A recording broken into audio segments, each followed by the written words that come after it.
You ever sit with your best friend in school, look at each other before an exam and say, "Bro, I didn't study." And they go, "Same." But then they score 89 and you barely pass and they're like, "I didn't study seriously, bro." Yeah, that one hits different. But also, that's real friendship. You roast each other, but you'd still share your last bite of lunch. You call each other idiots, but deep down you'd take a slap from the teacher just to make them laugh. Friendship back then? You shared half a samosa, they let you copy 3 answers. And just like that, best friends. No overthinking, no drama. Just, you're my person now. And what's wild is, all of that started with small talk. Not big conversations. Just silly little moments like, "Bro, this sandwich smells suspicious." PT period today? Let's pretend we have an injury. Math teacher's mood is dangerous. Proceed with caution. We weren't trying to be interesting. We were just being kids. And that was more than enough.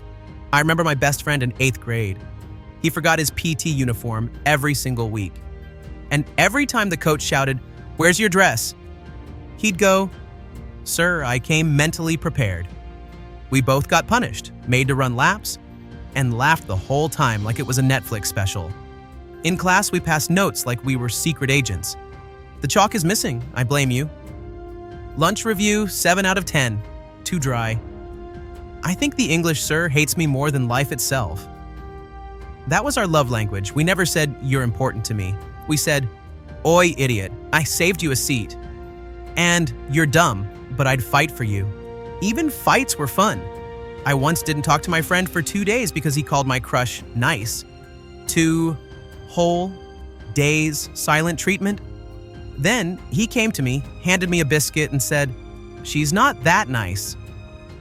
And peace was restored. And let's not forget the crush moments. The real reason we went to school. Mine used to underline her headings with a pink scale. Her handwriting had more confidence than me. One time I told her, "You write like a lawyer who's solving a case." She laughed, and I replayed that laugh in my brain 65 times that day. Here's what we didn't know back then. All that was small talk, the jokes, the notes, the comments about each other's lunch. We didn't call it social connection, we just called it surviving school together. Now, fast forward to today. Suddenly talking to people feels like a big deal. We write a message, delete it, retype it. We overthink a hi. We scroll past real people to DM strangers we'll never meet. But back then, we made best friends by saying, "Can I borrow your pen? What's in your lunchbox? Want to sit together during the trip?" That's small talk, and it's how everything good begins. Now, if you were a 90s kid, you know school was next level. We had flames predictions that ruined friendships. Tiffin trades that felt like mafia deals, landline calls where you prayed their dad didn't pick up. "Hello, uncle. Can I talk to Rahul? Please, sir. Sorry, sir." RIP social confidence, PT period. Never actual sports, just water bottle football, people randomly running for no reason, and that one kid who forgot uniform but showed up in full confidence anyway. Van rides were chaos. Fights over who gets the window seat, blasting songs on someone's phone and yelling, "Stop!" at the driver when you were still 2 streets away. Because walking back with your friends was part of the day. We gave love through insults, made memories during punishments, and healed heartbreak with shared samosas. You didn't need therapy. You needed your best friend to say, "You'll forget her, bro. Eat this biscuit first." And even with all the fun, there were quiet, unexpected moments too. Like walking back after a bad exam and your friend saying, "Chill, we'll fail together. It's more fun." And suddenly, you felt okay again. That was the magic of it all. Small talk wasn't small, it was everything. It's how you met your best friend, fell for your first crush, started a friendship that lasted years. It all began with a joke, a roast, a random observation like, "Your face looks like Monday."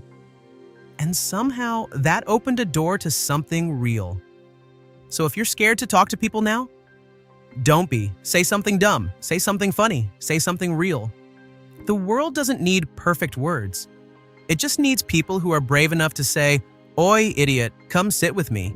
Or, "This lunch smells like trauma. Want a bite?" That's how connection begins, not with scripts, not with strategies, but with a little small talk and a whole lot of heart. So, yeah, all these small moments we laughed about, they weren't small at all. Because behind every dumb joke, every inside moment, every fight that ended with a biscuit, there was connection. And today, we're losing that. We're busy scrolling, we talk less, feel more awkward, we call it social media, but honestly, we're getting less social. But here's the truth.